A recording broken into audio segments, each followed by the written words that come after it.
ทั้งหลายตุลุงก็ได้พักเบรกจิบน้ำจิบน้องเตียวไปเตียวมายืดเส้นยืดสายพอนั่งมึนเนาะลูกเตียวไปเตียวมาทำกิจธุระส่วนตัวเรียบร้อยก็มันนางอุ่นนางจากการแถมในชั่วโมงที่สองเนาะก็ขณะนี้การกำไรก็กำลังฟังรายการสัพเพเหระปะกิณกะขอนลุงไก่แจ้งรายการเสียงธรรมแสงทองดำเนินรายการโดยตุลุงยอง ก็ได้มาเข้ารายการพบปะกับปอออกศรัทธาตามปกติเวลาในวันติดนี่ก็จะเป็นของท่านพระครูวรธรรมนาถท่านเจ้าคณะตำบลสันติสุขอำเภอดอยหล่อเขานี่นะเจ้าอาวาสวัดหนองเหงแต่ก่อนเนื่องจากว่าท่านปฏิศาสนกิจจะกินจัดด้านกันวันนี้เนาะก็บัสดุที่จะมาเข้ารายการตัวลุงก็ได้รับมอบหมายถวายเวลาจากท่านพระครูอภิวัฒนวิกรมผู้อำนวยการคืนสีขาวส่งไลน์มาให้ตัวลุงบริหารแทนกำเนอเสเนอตัวลุงก็เลยสนองงานครูบาอาจารย์กันไปเนาะศรัทธาญาติโยมนะแต่ไปฟังกายเสียงกันเถอะวันนี้ก็ศรัทธาเป็นวันติดงานบุญก็มีหลายตีแต่จะได้ก็ตามเนาะขอปิ่นกำลังอกกำลังใจส่งกระแสจิตใจไปหาพี่น้องเฮาที่เปิ้นถูกน้ำโถมก้านี่หน่วยงานต่างๆนะเปิ้นก็ระดมกันไปช่วยนะเพราะว่าจะเป็นไปในไปนอกครูบาอาจารย์เปิ้นก็ไปคณะสงฆ์ที่ไหนเปิ้นก็ไปกันเนาะตึงละปูนเจียงใหม่หลายตีไอ้ตัวนะแพ้เมืองพักเมืองแพ้เมืองไทยแบบประมาณนะระดมเป็นการช่วยเหลือในเบื้องต้นนะโอ้น้ำมันนองเลยอันขี่โคขี่โลมันรุนในมาลำเลือนะเนาะแต่มาหบกับอันนี้นะเป็นสินเนอร์ปนาโตกันนะอยู่ในระหว่างซึมเศร้าเหมือนกันสะดาเนอ เป็นกับเปิ่นกับตัวเนาะกึดหนักกึดหลายบางคนนะก็ทรัพย์สินเงินทองก้านี่บ่ริสมบัติภาสถานเนี่ยต่างๆไหลไปกับน้ำมีคนเขาคนหนึ่งเนี่ยไปเก็บได้4-5 โขดของใหม่ทั้งนั้นอ่ะเป็นโขดยันเป็นว่าไอ้มันไหลหน้ามาเนาะโขดเรามันไหลมากนะของใหม่ปวดโทษหวานเลย ใส่นะของใหม่ลูกเนี่ยก็ขอแสดงความเป็นห่วงแล้วก็เสียอกเสียใจชีวิตเฮาอยู่นี่ก็ต้องซ้อหิหาไปเนาะขอชีวิตเฮายังอยู่นี่ก็เป็นยังเปิ้นก็ประสบภัยเฮาก็ประสบภัยคนต่างหลายเมืองไทยเจ้าเมืองไทยเฮานี่ก็แรงนำใจเด้อไทยช่วยไทยช่วยกันไปเนาะเอาละตอนนี้ไปศรัทธาญาติโยมทั้งหลายเอาคติธรรมนะในหนังสือกำลังใจเติมสุขจงเริ่มต้นชีวิตใหม่ในแต่ละวันด้วยธรรมะสว่างใจเนี่ยของอาจารย์ธรรมบรรณาการเนี่ยอาจารย์ท่านพระมหาประสิทธิ์ธรรมาภินันโทติปมณีเนี่ยเปิ้นก็เขียนไว้ก็เป็นติดอกติดใจเอามาสักเรื่องเนาะแต่เวลาปอก็จะเล่านิทานแถมด้วยกันเนาะพลังกายพลังใจพลังใครพลังคนนี่เป็นพลังนะสะดาพลังนี่คือสำคัญกันแหละพลังกายความเป็นกำลังอกกำลังใจเดี๋ยวเป็นประสบภัยห้อมซ้ำเติมกันนี่เฮาช่วยเหลือเฟื่อไฟบ่ว่าจะเป็นปัจจัยทั้ง4ก็นี่เอาไปช่วยเปิ้นเป็นพลังกายพลังใจพลังใครและพลังคนเป็นว่าพลังกายพลังใจแต่การที่ได้เกิดมานี่ถือว่าชีวิตมีคุณค่าในระดับหนึ่งแม้จะอยากดีมีจนขอเฮาเนี่ยจงอาศัยพลังกายพลังใจใจความภาค เพียรความอดทนในตัวเฮาซึ่งบ่ต้องซื้อก็บ่ต้องขอไผแค่ว่าเฮาเนี่ยนำมาออกมาใจนำมันออกมาใจอย่างเต็มตีแล้วก็ขออย่ายอมแพ้นะอย่ายอมแพ้อย่าท้อถอยอย่าหมดกำลังใจอย่าดูถูกตนเองเนี่ยอย่าดูถูกตนเองแม้ว่าถึงแม้ว่าจะทุกข์ยากลำบากเป็นเบื้องต้นถึงแม้จะต้องอดทนตลอดเวลาเมื่อคุณค่าความสำเร็จตามมาเฮาก็จะหันคุณค่าของความอดทนนี่คือขันติพลังใครพลังคนนี่เหรอเป็นว่าการแสวงหาหาความรู้จึงเป็นหนทางสู่ความสำเร็จความรู้จึงเป็นสิ่งที่สำคัญทั้งทางโลกทั้งทางธรรมการอบรมความรู้การประวัติการทางธรรมการรอบรู้รู้เขารู้เราที่จะทำให้มองออกเข้าใจง่ายรู้เท่ารู้ทันรู้กันรู้แก้การมีความรู้มากหนักนี่ก็เหมือนกับการที่เรามีสัมผัสพิเศษเนอะสามารถขาดการยังลงหน้าได้แม่นยำว่ายังใจแล้วก็บัดใจนี่แล้วก็ความริเริ่มในสิ่งใหม่ๆนะให้คุณติดตามในรอบเดือนในรอบปีมีโครงการใหม่ๆมีผลงานใหม่ๆในการพัฒนาในความกล้าหาญยอมรับความจริงกับสิ่งที่เกิดขึ้นกล้าเป็นแป้งแก้ไขสิ่งบกพร่องการตำหนิคนอื่นนะการตำหนิคนอื่นนี่นะเป็นการดีพัฒนาตนเองแต่ถ้าหากว่าการตำหนิตนเองนี่ก็คือการเรียนรู้ในการแก้ไขเข้าใจในสิ่งเหล่านั้นให้นักขึ้นนี่ประวัติการนั้นที่มีมนุษย์สัมพันธ์ดีๆเนี่ยสำคัญมนุษย์ดีๆคือมีความสัมพันธ์ดีนะโดยเมตตาธรรมเปิดอกเปิดใจแสวงหาแนวร่วมที่มีอุดมการณ์สมานฉันท์มีความยุติธรรมซื่อสัตย์มีความตื่นตัวนะมีความตื่นตัวแต่ไม่ตื่นตูม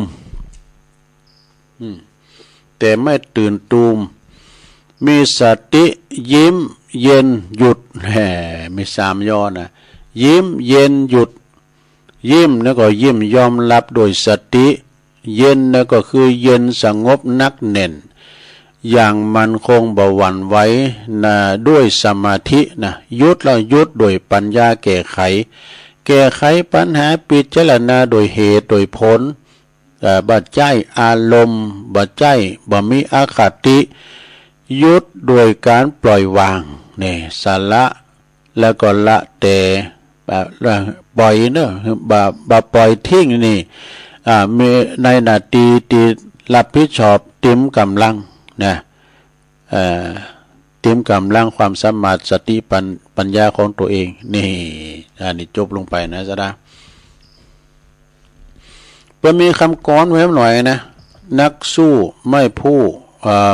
ผู้ไม่แพ้แพ้ในกรรมไทยเนอะแพ้นี่แต่ว่ากรรมเมืองเขานี่แพ้นี่คือชนะก้านก็คือก้านอันนี้แปลว่าแพ้ก็คือก้านหากยังสู้ก็จะรู้ว่าไม่แพ้ถึงแม้แต่ตัวต้องตายวายสังขารสู้ด้วยใจใครอดทนตนบันดาลจะเบิกบานนานแค่ไหนใจสู้ทนเนี่ยเป็นนักสู้ก็ต้องรู้ถึงคุณค่าจะได้มาว่าง่ายๆนั้นอย่าหวัง ถึงจะแพ้แก่ชะตาถ้าชีพยัง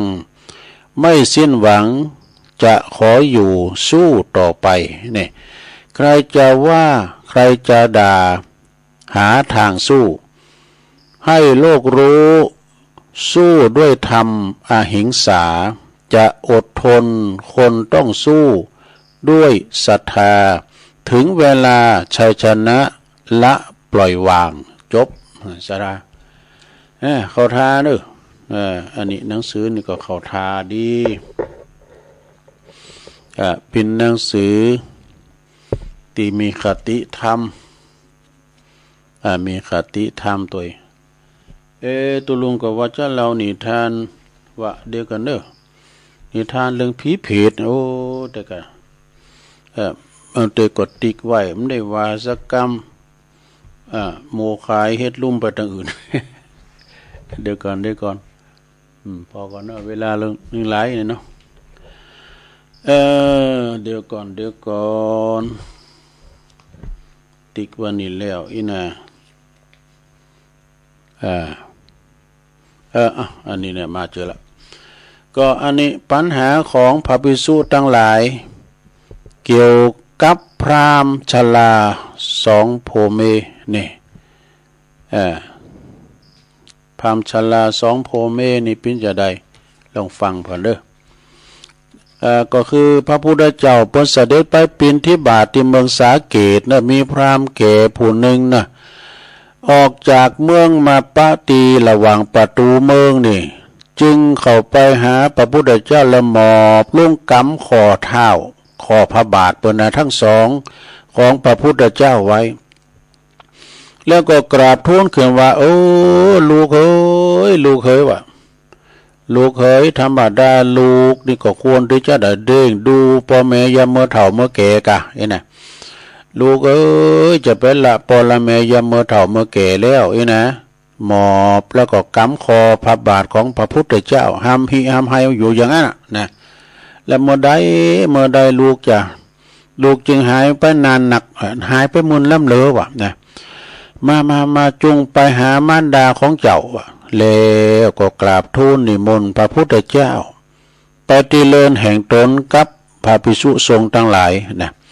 ฝ่ายภรรยาคือแม่เฒ่านะคือภรรยาของพราหมณ์นะพราหมณ์ผู้พินปอดใจอันนี้พราหมณ์ผู้พินแม่ยิงฝ่ายภรรยาของพราหมณ์นั้นเมื่อเสร็จทหารใส่พระพุทธเจ้าก็เลยเข้ามากราบทูลอย่างเดียวกันว่าใจอย่างเดียวกันแล้วก็เล็กลูกใจลูกยิงตั้งในหอในเหินมาออกมาลามเมืองเขาออกมาไหวอันพระพุทธเจ้าเนอะซึ่งเป็นปอดใจของสูน่ะปิดใจของสูนะลูกหลานก็ออกมาลุ่มมาไหวมากราบยังพระพุทธเจ้าแล้วก็จัดภัตตาหารมาถวายพระภิกษุสงฆ์มีพระพุทธเจ้าปิณประธานเด้อกราบทูลว่าขอพระองค์จงเสด็จมาเสวยประจำที่นี่ทุกวันใดก็พระเจ้าข้าดอกพระพุทธเจ้าก็ตรัสว่าโอ้ธรรมดานี่พระพุทธเจ้าทั้งหลายหรือว่าพระสงฆ์สังฆะทั้งหลายเปิ้นจะเสวยประจำแห่งใดแห่งหนึ่งในบ่ได้นะก็คือมีคุณมานิมนต์ไปหันไปนี่ไปถวายนิมนต์ไปฉันบานเปิ้นพองบ่ไปบิณฑบาตพองอีกก็คือเข้ามานะแต่ว่ามีไผเนี่ยก็บอกได้นะมาบอกปอเขาจะบอกข้าพระองค์อีกเนาะจะเดิมแต่นั้นมานี่นะพระพุทธเจ้าก็กับอันพระพุทธเจ้าก็คือโพคุณตีมานิมนต์ไปบอกพราหมณ์เสียก่อนเด้อเนี่ยวันนี้จะไปบ้านเนื้อเนี่ยวันนี้จะไปบ้านใต้เนี่ยพราหมณ์เนี่ยก็จัดอาหารต้วยไปถวายอยู่นะเมื่อว่าบ่มีไผนิมนต์เนาะก็เสด็จนิมนต์เสด็จมาที่บ้านพราหมณ์เมื่อสองสามีภรรยาได้ถวายทานแล้วก็ฟังธรรมอยู่อย่างนั้นแล้วก็ได้สำเร็จเป็นพระอนาคามีในที่สุดนี่แล้วก็อยู่มาทำเหมือนนั้นพระภิกษุสงฆ์ทั้งหลายก็สนทนากันโจทนากันขึ้นว่าพราหมณ์นี่อย่างไรฮะ ก็ท่านที่ฮู้อยู่ว่าพระเจ้าสุโธทนะนี่เป็นพระพุทธบิดาพระนางมหามายานี่เป็นพระพุทธมารดาก็พ่อแม่ของเปิ้นก็มีนี่แล้วยังคืนกล่าวว่าพระพุทธเจ้าเป็นบุตรของตนว่านี่พระพุทธเจ้านี่ก็ทรงหลับปิ้นเพราะเหตุใดนี่พระพุทธเจ้าก็ว่าอันพระสังฆเจ้าทั้งหลายมีความสลางสังกาก็เลยตัดเทศนาถึงอดีตชาติเนาะพราหมณ์คนนี้นะดูภิกขเวดุลาก่อนภิกษุทั้งหลายพราหมณ์ผู้นี้นะก็คือเป็นบิดาของเฮาติดกันมาถึง500จาดแล้วบ่ดูแล้วก็เป็นอาของเฮาทั้ง500จาดเป็นปู่ของเฮาทั้ง500จาดนี่ส่วนว่านางพราหมณ์อันนี้นางพราหมณ์นั้นก็คือได้เป็นมารดาของเฮาถึง500จาดติดกันไปเหมือนกันนะได้เป็นหน้าสาว500จาดได้เป็นป่าทั้ง500จาดเป็นอันว่าเฮาเติบโตอยู่ในมือของพราหมณ์แล้วก็นางพราหมณ์นี่นะถึง 1,500 จาดว่าดังนี้ในกาลต่อมาพราหมณ์ทั้งสองก็ได้สำเร็จเป็นพระอรหันตาเวลาปรินิพพานเนอะสองเท่านั้นตายายหรือว่าพราหมณ์ถึงสองนั้นได้ปรินิพพานพระพุทธเจ้าก็ไปเป็นประธานในการส่งสักการตันขาเป็นเผาผีของเปิ้นเผาของเปิ้นแล้วก็ทรงแสดงให้คุณทั้งหลายว่าพราหมณ์ทั้งสองนี่ทั้งสองสามีภรรยานี่สำเร็จเป็นพระอรหันตาแล้วเคยเป็นโยมปอยมเมเฮาในอดีตชาติมาหลายภพหลายชาตินี่เนาะเรื่องนี้เปิ้นก็จริงหันว่าความเคยหักเคยเลี้ยงดูติดกันมาหลายร้อยชาตินั่นเองทำให้พราหมณ์และก็ภรรยาหักพระพุทธเจ้าถึงกับเปล่งวาจาว่าเป็นบุตรของตนนั่นเองจบสัทธาญาติโยมอันนี้เป็นอันทำมานิยายเนอะมาในชาดกนะเอามาเล่าสู่จูกันฟังสัทธาได้ฟังกันเนี่ยนะสัทธาได้ฟังกันอันนี้เรื่องอันนี้มีน้ำเรื่องนึงอันนี้มันพอยาวลงเนอะเพิ่งก็ว่าพราหมณ์คนหนึ่งที่ทำบุญหนักขึ้นไปตามลำดับหนึ่งมีคือวันหนึ่งเนอะมีอยู่หันเจ้าหนึ่งพราหมณ์คนหนึ่งนี่ก็คือเปิ้นได้หันพระภิกษุทั้งหลายยืนคลองจีวรอยู่ในตีหยาจีวรเป๊ะชุมบดิยาเนี่ยมันมีน้ำข้างดูชายจีวรตังลุมเป๊ะหยาอันเป๊ะน้ำข้าง คือเหมยเนาะพราหมณ์นั้นก็จึงคิดว่าเฮาควรจะไปได้หยานะจากหยานั้นออกหือมดนี่นะจากออกให้หือมดเจ้าวันหนึ่งก็ถือเอาจอบหรือว่าขอบกเนี่ยไปจากกวาดไส้ได้หยาหือเรียบร้อยเมินกับล้านเข่าเจ้าขึ้นมาพระทั้งหลายประกอบมาคลองผ่าจีวรอยู่ที่หันจีวรก็มาเปิ่นขี้ฝุ่นนะเปิ่นขี้ฝุ่นที่ขอจากกันนะ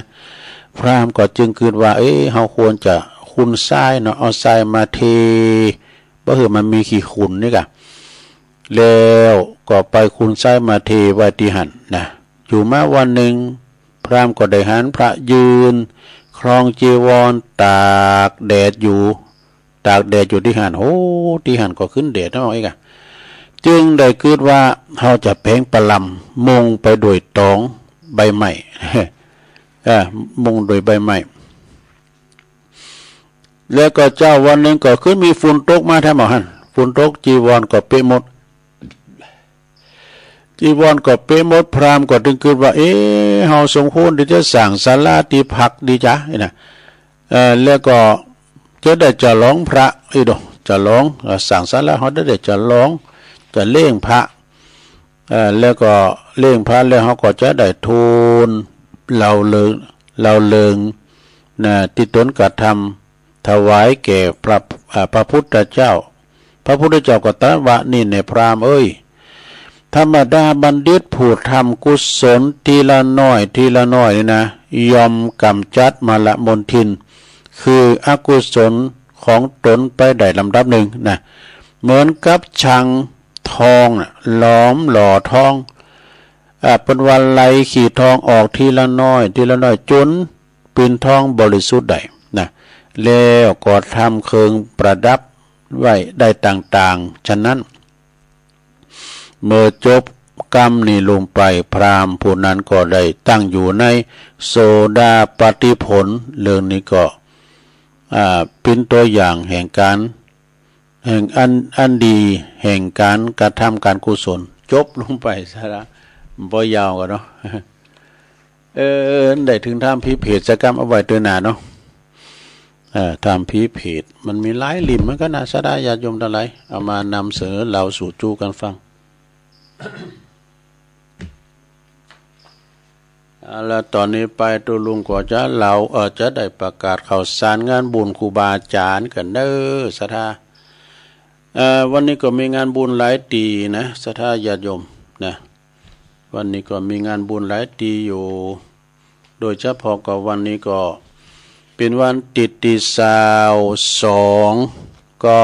ตีวัดปากตั้งเจริญนะศรัทธาญาติโยมเพื่อก็จัดตั้งสังประจำปีเนอะจัดตั้งสังฆทานประจำปีซึ่งก็โดยเมตตาธรรมอาจารย์พระครูอภิวัฒนวิกรม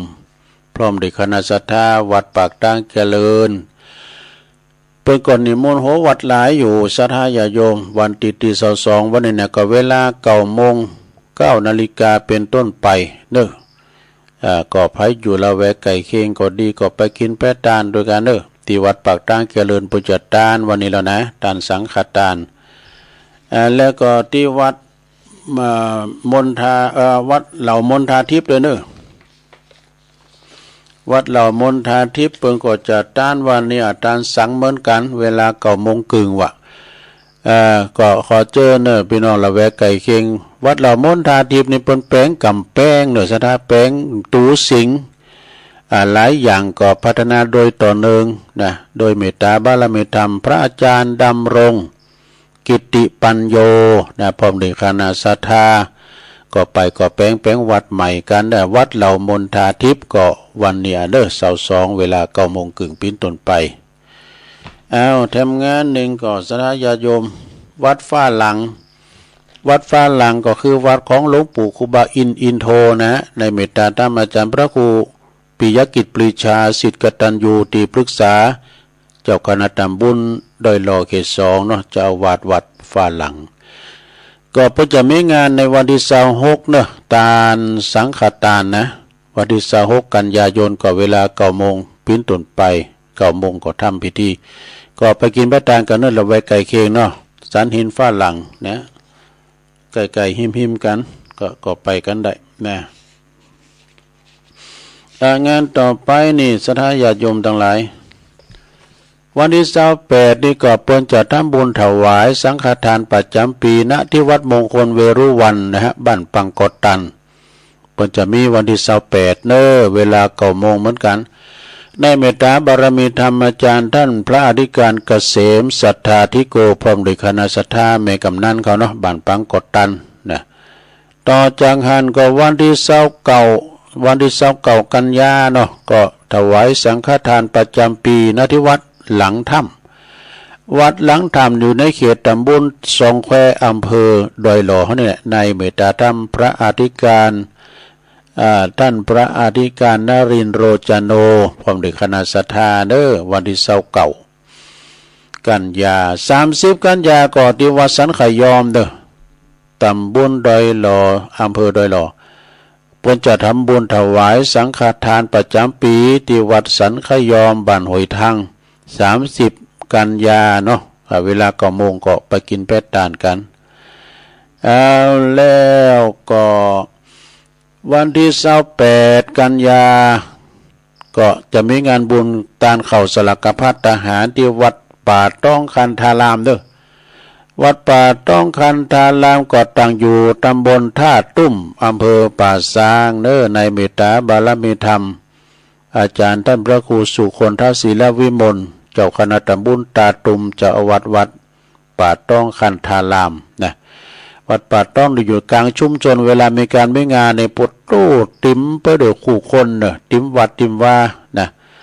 เพื่อก็เป็นศาลาหลังใหญ่โดยนะกูเจอเด็กกลางเต้นบ่เดิมได้กลางเต้นเนาะการศาลาเรื่องนั้นก็จัดกว้างอยู่แล้วนะก็จะมีท่านพระครูสุคนทศิลวิมลนะแล้วก็มีท่านอาจารย์ตุปีลงเขาตุปีวานเขานี่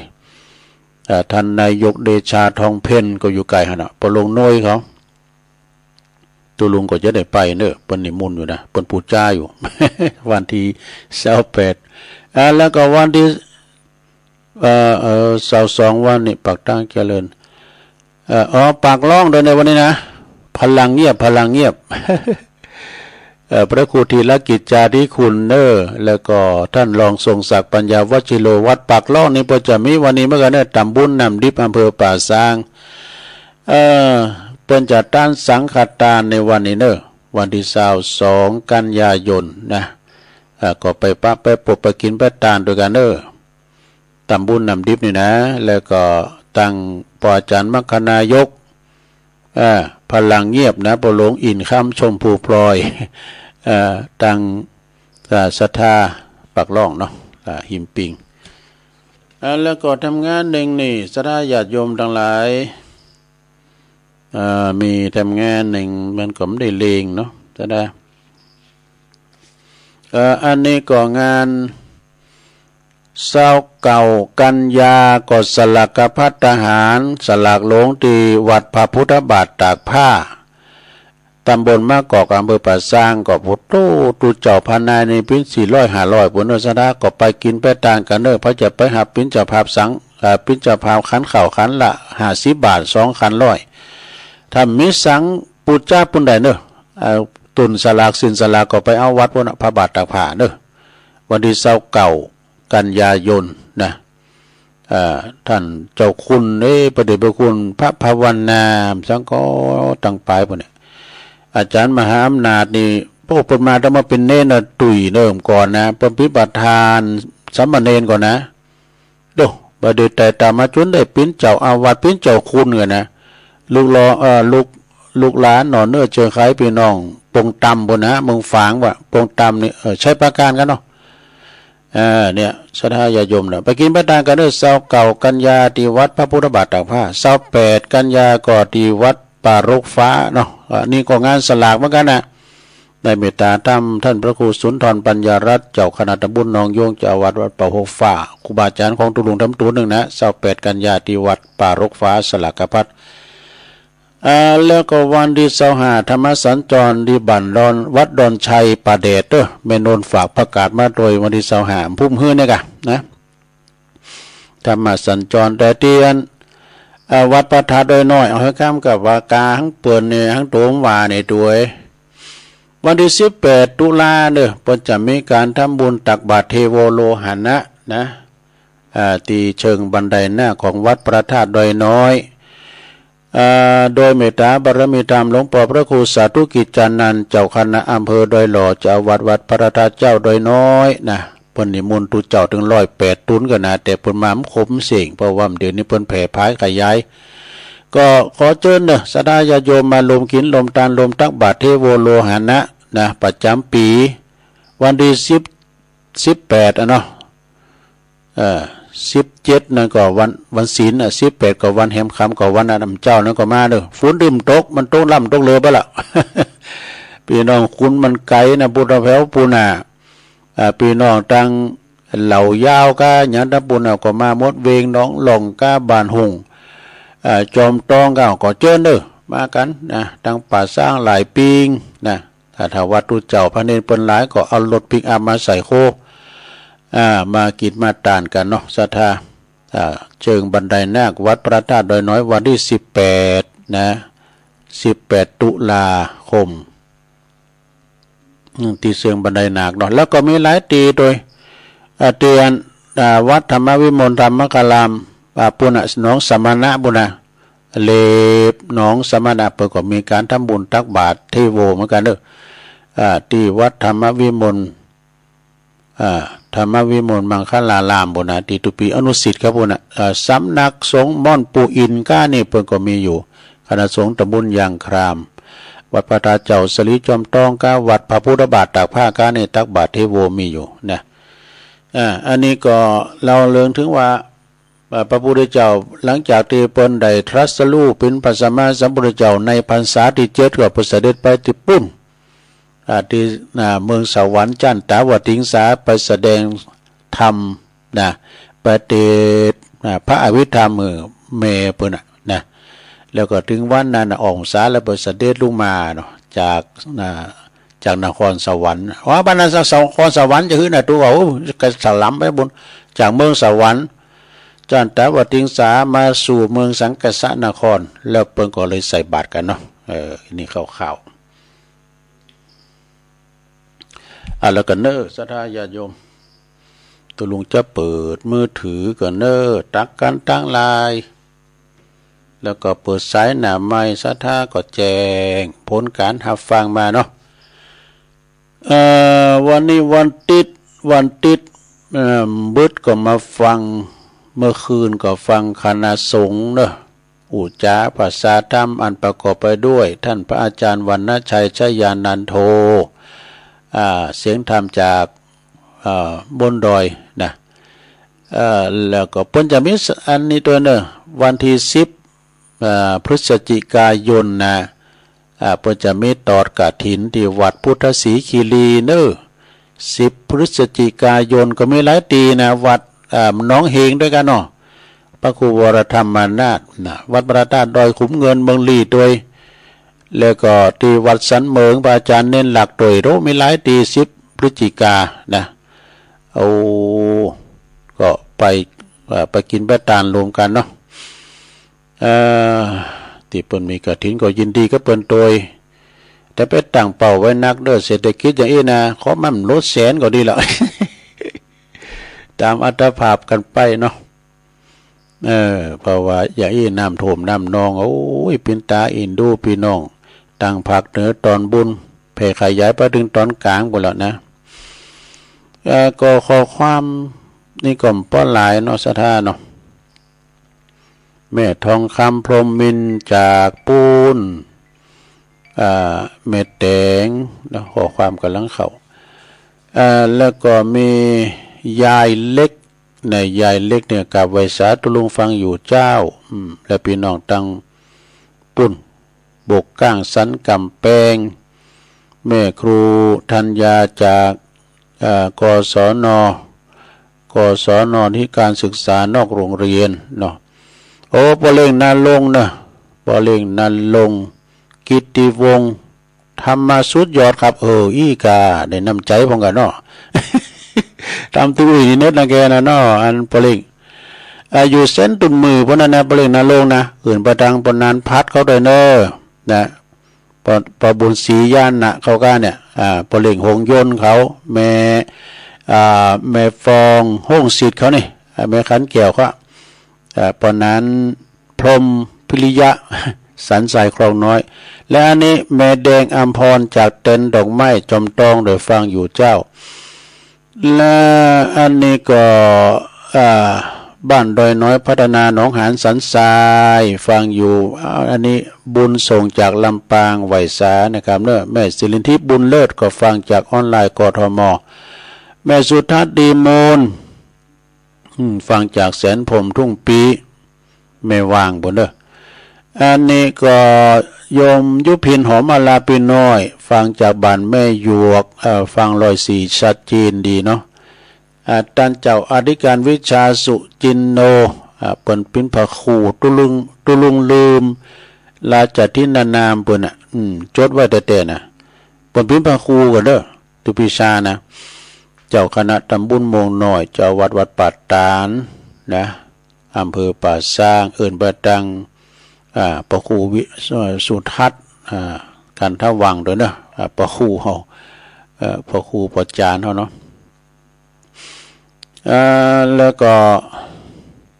อันนี้ปิ้นตักกันตั้งลาย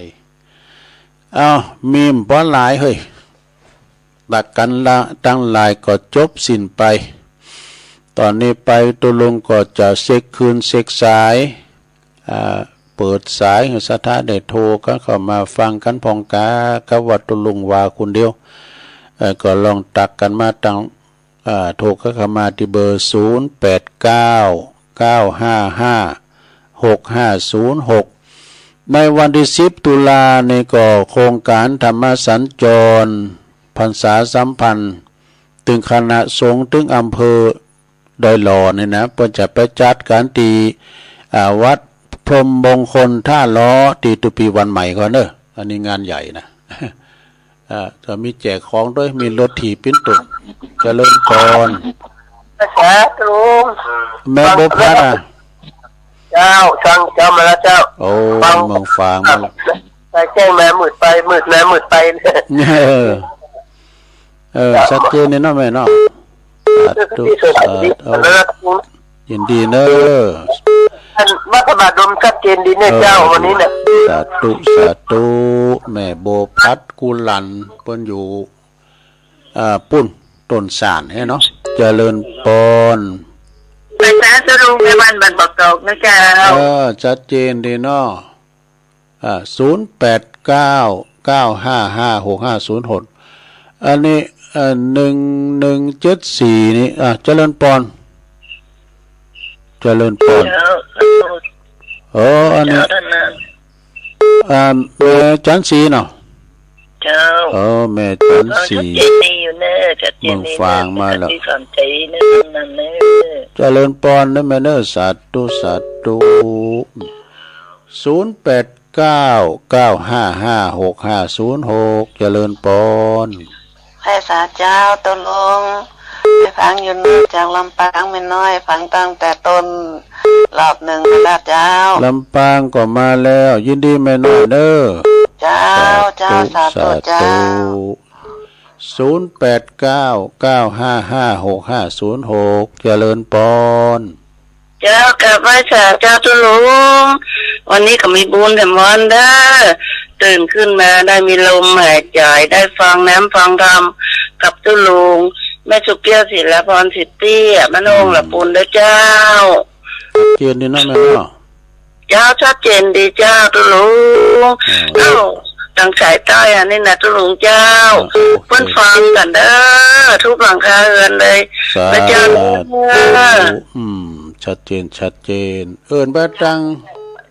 เด้อสาธุเด้อเจ้าเด้อสามเณรเอาลักนิมนต์เลยครับครับผมกับไปสาหลวงลุงนะครับวันนี้ธรรมะข้อคิดดีนะครับวันนี้ก็หลวงลุงจะเดินทางไปไหนก็สวัสดิภาพปลอดภัยนักนะครับผมครับจันนี่ปกติอยู่เนาะครับเมื่อปุ๊บก็คืนไปแล้วหลวงลุงครับมันเป็นปกติเนาะมันจะวันศีลก็อย่าสลับซับเปลี่ยนกันครับผมมันปุ๊บก็ลุงกับปกตินะครับผมขอบคุณหลายๆเนอะครับกับไว้สาครับเพราะว่าสมณเณรเอาหลักนี่เปิ้นนั้นนี่เปิ้นเป็นเก้าเป็นโหสูตรกรรมฐานก้าเตดน้ำเตดตามสรุปธรรมตอนแรงเองกะมันเตดวันศีลไปก็สลับกับตุลุงเจริญพรกับไว้สาครับตุลุงที่ถามฟังเลยครับเนื้อปนนั้นประเสริฐเนาะครับฟังตั้งแต่ต้นแต่แหกตั้งแต่กับผ่านศีลมาแล้วครับน้ำเลยดีกะฟังนำฟังธรรมฟังนำคำสอนนั่นคือว่าเสียงเทียนทองตาเสียงทองเกิดทองเกิดตรงหน้าเนาะคำนอกของทองเป็นจะท้าพระนักเป็นได้กินมักเป็นได้นำคำสอนยินดีใจฟังจิตใจดึงดีคำนอกสาธุยินดีปนนั้นหลายๆเนอะสัตย์ดีเด้อฟังที่อันสีเขาไม่รู้นะครับดีเนอะกำลังใจให้ทุกนะครับขอทุกได้อยู่เย็นเฉินชุดต่อไปไปแล้วต้นใจกระลุกกระดานกระบอกต่อไปครับขอทุกฮักสายฟ้าดีครับเนื้อนะคอยพูดนะครับปอนนั้นเน็ตแตะพี่น้องบันไก่โน่นเนี่ยเพราะนั้นประเสริฐนาน้อยนาแดงนานบุญเจริญปอนเจ้าภาษาเจ้าลุงมันไม่ตื่นมาจับลุงเปิดเพลงรอด้วยพอดีมันนี่มาเต้นเพิ่น วันนี้เป็นมวยแทนเนาะชัดเจนดีเนาะแม่ชัดเจนดีเนาะโอ้ยินดีเนอะเนี่ยนะเราเกิดขึ้นจนนักอ่ะตอนนี้มีแล้วให้ย่างแล้วน้ำใจที่ลุงเนอะสาธุเมืองวะ0899555650เดี๋ยวกันเด้อลุดไปเดี๋ยวเจริญปอนรูดแพมแล้ว0899555650ในวันวันเดี๋ยวกันเนอะเจริญปอนโอ้ลืมเปิดมันนี่ไปชัดเจนเลยเนาะโอ้ดีละบกกอตุ้ยบกก็หาเนาะดีละสาธุยินดีเนอะบุญรักษาสาธุฮะโอ้บนไปสวรรค์แล้วเนาะประสิทธิ์ยศหน่อยนี่อบตเก่าแล้วเนาะยินดีเนอะสาธุเลี้ยวไปแล้วเนาะไอ้ประสิทธิ์นี่เปิ้นเป็นอบตเก่าประสิทธิ์ยศน้อยเนี่ยไปอยู่หน้าวัดอยู่หิมวัด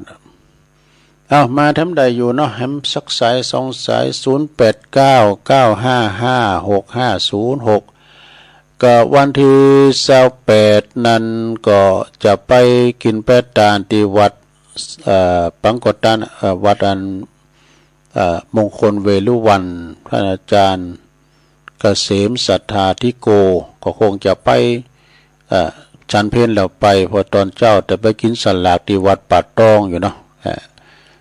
เสร็จจากวัดป่าตองแล้วก็จะไปตานตุนเงินท่านสังที่วัดมงคลเวลุวันกันต่อไปละตุลุงดำเนินรายการมาโอ้เดี๋ยวกันเนอะอันนี้ตรงใดเจริญปอนเจ้าหลวงมีในที่สมัยแรกเลยเจ้าแม่ชัดเจนเลยนะแม่เนาะป่าลำปางเนาะเจ้าชัดเจนเลยเจ้ายินดีแม่ฟังบุญยาวาดบุญนะมีฝนบ่บุญสลายหมอพอละไปตกมาสั่งพุ่นเนาะยินดีแม่พิสมัยเด้อสาธุสลากวันนี้เจ้าสลากเนาะมันมีหลายตีนะวันนี้นะโทษเปิ้นเอากันวันเสาร์วันติดเนี่ยหนักเนาะก็มีไก่มีหิมตันใดก็ไปเนื้อสถานเนาะไปกินเป็ดตาลรวมบุญกุศลด้วยกันงานระหว่างที่ว่างานกลางวรรษางานสลากหักไม้ก็ดีตานตุนเงินตานสังก็ดีก็ไปกินเป็ดตาลกันปีไหนก็มีตัวเดียวอุทิศบุญกุศลแผ่พายย้ายบุญไปหาญาติกาวงศาพ่อแม่เฮาเนาะที่ล่วงลับดับขันไปละตุลุงก็สมควรแก่กาลเวลาจะขึ้นเวลาแห่งกับทั้งสถานีเด้อน้องเจรับงานไป ส่งงานให้น้องเจตุลุงอุพิษอุตุวันนี้ก็ขอสุมาอภัยภัยที่โทมที่ก็สุมาอภัยโดยเตือนหน้าปักกันใหม่วันพัดหน้าวันนี้มาเตนเปิ้นอยู่บุญหักษากัมจูเนอจัตตาโรธรรมาวัฏันติอายุวันโนสุขังปะลัง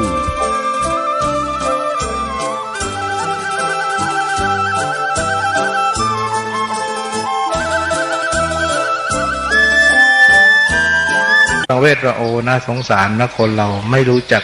การทำบุญถ้าเขาทำบุญเป็นแล้วเขาคงไม่ต้องมาเศร้าโศกไม่ต้องมาร้องไห้ก่อนตอนตายนะนี่เราลองคิดดูสิโยมเป็นกันเยอะแยะเลยคนเราที่เข้าวัดไม่เป็นเนี่ยเข้าตอนตายทั้งนั้นมาร้องไห้ให้พระดูทั้งนั้นมาลำพันลำไพว่าไม่น่าตายกันแต่ถ้าคนเข้าวัดเป็นเนี่ยมาตั้งแต่วันนี้เลยเนี่ยโยมมาก่อน7 วันเนี่ยมาบางสกุลเป็นมาบางสกุลตายมาสวดให้แก่ตัวเองเนี่ยฮะ ก่อนตายเงี้ยนี่เขาเรียกว่าตายซะก่อนตายเข้าวัดก่อนตายเขาเรียกเข้าวัดเป็น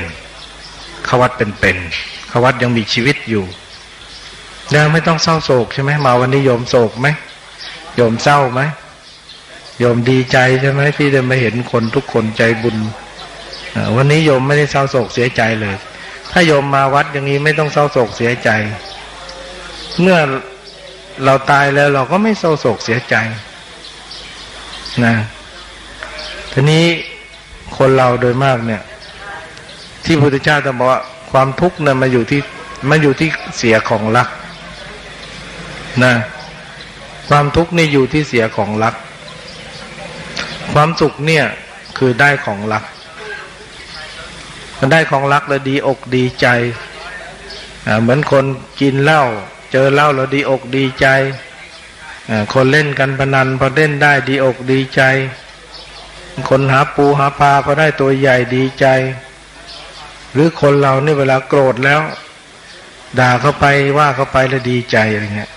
คือมันดีใจแบบผิดคือไปดีใจตอนที่เราทำไม่ดีแล้วก็กลับไปดีใจดังนั้นเราได้สิ่งที่ไม่ดีใจเนี่ยมันจะได้ความคับแค้นใจมากฉะนั้นจึงพระพุทธเจ้าท่านบอกว่าให้หัดทำใจคือทำใจไงไอ้ดีมีแล้วไอ้ไม่ดีก็มีแล้วไอ้ดีนี่ก็เป็นทุกข์เหมือนกันถ้าไปยึดมากจะหลงไหลลงไม่ตกไม่ดีก็เป็นพยาบาทเป็นตัวทำให้ใจเล่าร้อนเป็นทุกข์เมื่อมาวัดเนี่ยท่านบอกให้ทำใจให้อยู่เป็นกลางหัดทำใจเป็นกลางดีก็เฉยชั่วก็เฉยที่ญาติโยมมาหัดเนี่ยมาหัดทำใจเฉยดีก็ช่างชั่วก็ช่างไอ้ช่างตัวนี้เรากลับไปช่างที่บ้านดิพอกลับไปบ้านก็ดีก็ช่างชั่วก็ช่างพอเราทำใจดีก็ช่างชั่วก็ช่างได้เรียกว่าทำใจเป็นพระทำใจเป็นคนที่ทำใจไม่เป็นเนี่ยดีก็กระโดดโลดเต้นยึดแต่สิ่งที่ดีพอไม่ดีก็เสียใจไม่ชอบใจโกรธเกลียดพยาบาทด่าว่ากันทะเลาะกันแสดงอาการออกนั่นคือเป็นชีวิตของคนที่ไม่รู้ธรรมะเดี๋ยวก็ดีเดี๋ยวก็ชั่วเดี๋ยวก็ชอบเดี๋ยวก็ไม่ชอบแต่ถ้าเรามาประพฤติปฏิบัติเนี่ยมาวัดเนี่ยมาหัดทำใจให้ช่างให้เฉยหัดตรงนี้ไม่มีใครหัดนะหัดสมถะภาวนาวิปัสสนาภาวนาเนี่ยคือหัดเฉยชั่วก็เฉยดีก็เฉยกุเบกขาเวทนาทำรู้ทันใจตัวเองเมื่อเราฝึกอย่างนี้แล้วมันก็ปล่อยวางตรงได้ว่าโอ้คนเราเนี่ยนะมันจะตายใครก็ห้ามไม่ได้มันจะเจ็บใครก็ห้ามไม่ได้มันจะแก่ใครก็ห้ามไม่ได้พอเรามีใจที่เป็นธรรมะแล้วเราก็มองเห็นทุกสิ่งทุกอย่างว่ามันเกิดขึ้นเป็นอย่างนี้มานานแล้วเราก็ทำเฉยได้ไอ้ความเศร้าโศกเสียใจไอ้ความเป็นทุกข์เป็นร้อนมันก็เบาลงตอนนี้ถ้าเรามาวัดเนี่ยเราไม่ได้ฝึกใจเลยนะกลับไปบ้านเราเฉยไม่เป็นเห็นอะไรถูกหูถูกตาก็ชอบเห็นอะไรไม่ถูกหูถูกตาก็ไม่ชอบแสดงอาการฉุนเฉียวมโหโทโสนี่คือเรียกว่าเรามาวัดเราไม่เคยหัดเฉยมาวัดมาคุยอะไรคุยเรื่องลูกเรื่องหลานคุยเรื่องทรัพย์สมบัติคุยเรื่องเก่าๆเฉยไม่เป็นก็เรียกไม่มาหัดเฉยกลับไปบ้านก็มันก็เลยไม่มีอะไรที่จะวางใจได้เพราะเรามาวัดเราเฉยไม่เป็นจึงว่าเมื่อเรามาอย่างนี้แล้วเรียกว่าคนเป็นเข้าวัดเป็นได้สร้างได้สะได้สมได้ทำความดีเนี่ยเลยควรภูมิใจดีใจว่าเข้าวัดเป็นอย่าไปเข้าวัดตายเข้าวัดตายแล้วคนเสียใจคนเสียเข้าวัดตอนตายนะถ้าคนที่มาบวชมาเรียนเนี่ยเป็นคนฉลาดคนไม่เสียเข้าซะก่อนตอนนี้ดีกว่าดีก็ให้เขาหามเข้ามาดีก็เขาหามเข้าโรงพยาบาลดีเขาหามเข้าวัดโอ้ยคนที่เขาหามเข้าวัดเนี่ยมีแต่คนมองเห็นว่าเราเนี่ยไม่ได้อะไรไปดูสิบ้านมันใหญ่เบ้อเร่อเลยโหยตอนเป็นมันรวยมันบ้านมันช่องมันใหญ่โต เดี๋ยวนี้มันไม่เอาอะไรเลย ดูที่หามมาโรงเดียวเท่านั้นเองบ้านช่องเขาก็ไม่เอาไว้น่าสงสารเดียวไฟเผาหมดอะไรๆที่เราโลภโกรธหลงที่เราว่าเป็นของเราเอาไม่ได้เลยสักชิ้นเดียวนะนี่เขาเรียกว่าเข้าวัดไม่เป็นเข้าวัดไปเข้าวัดไม่ถูกต้องฉะนั้นถ้าเรารู้งี้เรารีบขวนขวายแล้วเราไม่ได้คิดว่าเข้าวัดเนี่ยเข้าเพื่อจะให้รอให้เราหมดเวลาก่อนรอให้หมดอายุก่อนรอให้เราแก่อะไรเท่าก่อนไม่ใช่คนที่แก่เท่าเนาะเข้าวัดจะได้อะไรนะเข้ามาก็เจ็บเข้ามาก็ปวดเข้ามาก็สวดมนต์ภาวนาอะไรก็ไม่เป็นโยมมานั่งพลิกนั่งโอยนอนโอยมานั่งไม่สงบอะแต่ถ้าเราเข้าตั้งแต่อายุยังน้อยยังหนุ่มยังสาวเนี่ยเรายังได้สติปัญญากลับไป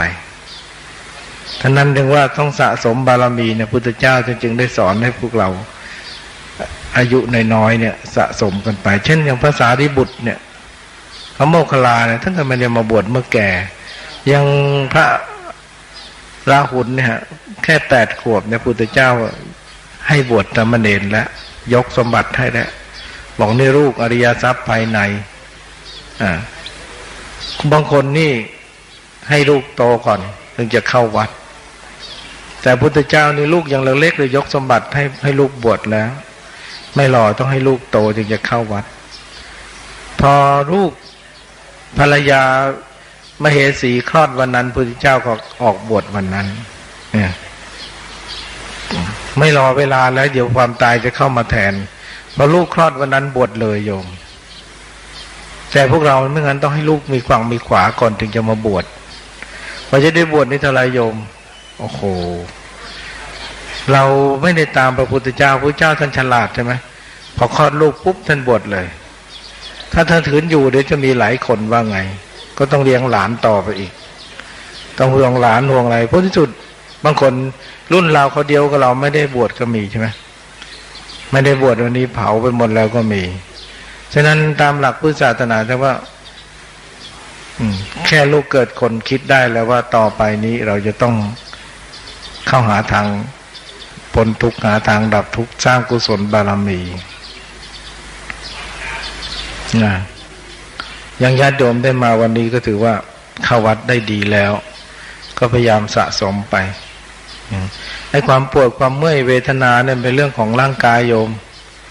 นะเพราะแค่นี้ยังไม่เท่าไรหรอกนะแค่นี้ยังนั่งฟังเทศได้โยมนี่มันเป็นธรรมะอันนี้ยังนั่งฟังเทศได้ต่อไปมาเล่นเราหนักกว่านี้นะต้องเรียนว่าโยมว่ามันทุกข์แค่ไหนแค่นี้ยังแค่มานั่งได้ต่อไปนะมันไม่ให้เรานั่งหรอกฟังก็ไม่ให้เราฟังเพราะอะไรเพราะเวทนาเนี่ยมันจะครอบงำคนที่ขาดสติคนที่ไม่มีสมาธิมันจะเอาไปหมดเลยโยมนะมันจะเจ็บมันจะปวดมันจะทุรนทุรายก็ขับสายบุญฐานที่เราทำในน้อยเนี่ยนึกอะไรไม่ออกเลยโยมเพราะนั้นจึงว่าที่ทำใจเนี่ยเพื่อต้องการให้อยู่เหนือเวทนาให้หัดอุเบกขาบ้างปฏิบัติได้ให้หัดแยกกายกับใจพระเจ้าท่านบอกให้หัดแยกกายกับใจแล้วจะไม่ไปนรกคนไหนที่แยกกายกับใจได้จะไม่ไปนรกกายคือธาตุสี่ดินน้ำไฟลมจิตคือตัวรู้แยกให้ได้กายแก่กายเจ็บกายตายแต่ใจไม่แก่ใจไม่เจ็บใจไม่ตายนะกายแก่กายเจ็บกายตายแต่จิตเนี่ยไม่ตายจิตเนี่ยเป็นผู้รู้จิตนี่เป็นผู้รู้แต่ที่ทำไมมันไม่รู้ก็เพราะมันหลงว่าผมของเราฟันของเราหนังของเราเล็บของเราเลือดเนื้อกายใจเป็นของเราเมื่อมันหลงกายแล้วก็เลยแยกไม่ออกคนที่แยกออกกันเรียกว่าคนพ้นเวทนาไม่ถูกครอบงำนะไม่ถูกพยามารครอบงำเรียกว่าพระพุทธเจ้าจะบอกคนที่อยู่เหนือเวทนานะพยามัจจุราชไม่ตามเห็นแต่คนที่อยู่ใต้เวทนาแต่พยามัจจุราชตามมาแล้วกำลังมาผูกวิญญาณนี่ไปแล้วผูกไปด้วยความโกรธความรักความชังผูกไปด้วยความเจ็บปวดผูกแล้วหมดแล้ว